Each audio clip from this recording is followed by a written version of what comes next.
One thing that I notice in this Christian walk is that God call us higher. And when we look and read through Matthew, we'll see that God whispers in our ear in the dark so we can go proclaim it from the rooftop. But sometimes the perceived darkness is scary. This is where fear comes in. And fear keeps us stagnant. I remember this one day, I was on my way to work and I didn't feel like taking the stairs, so I took the elevator. And I had got some revelation from the elevator. Everybody gets on the first floor. God can call you to the ninth floor, which is the highest floor, the highest level, into the rooftop.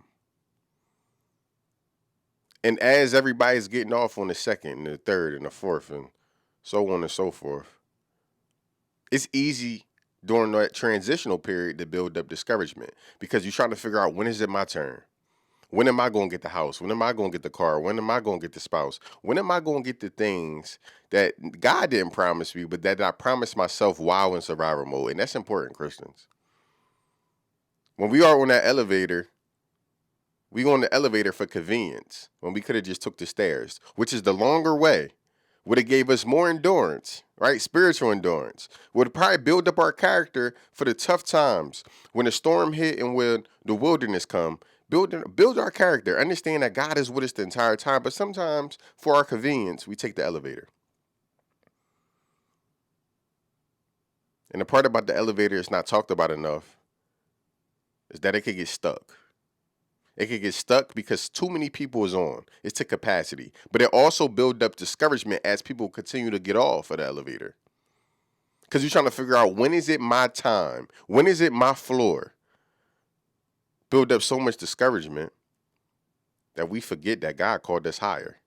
And the higher he called us, the more lonelier it perceived that it looks. But God is not isolating us. God is separating us. Isolation without approvement by God is dangerous. God will only isolate us to get our attention. Matthew says that God whispers in our ear in the dark, which means we have to tell everything around us to be quiet. What around you right now is so loud, and you lean on it to the point where you build the altar around it. It's almost idolatry. To where you don't even feel like you have the power to tell it to be quiet. God is whispering in your ear because that's the highest level, the most effective way of being intimate as far as communication. He's whispering in your ear because what he's saying to you in this season is personal. Can you hear him? It's not the fact that he's not talking. It's probably the fact that you have too much distance in between you and him.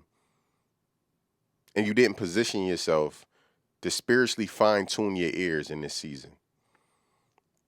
And as God is calling you to the ninth floor, he's calling you higher. How much discouragement has built up in your life? To the point now, by the time you get called to the ninth floor, you're not even sure why you're there.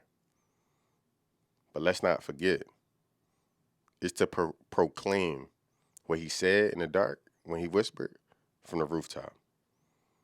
He's isolating you so he can separate you. When that door opens,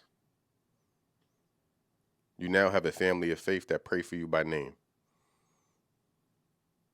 You now are spiritually equipped to go through all the turmoil. You'll understand that God gets the glory out of it all. God loves you, and you are necessary. Do not allow discouragement to keep you stuck in this season. Do not allow people to label you. The Spirit no longer allows those labels to stick to you. And stop dwelling on sin that you was already forgiven for. You are a disciple, not an inmate. Y'all enjoy your day.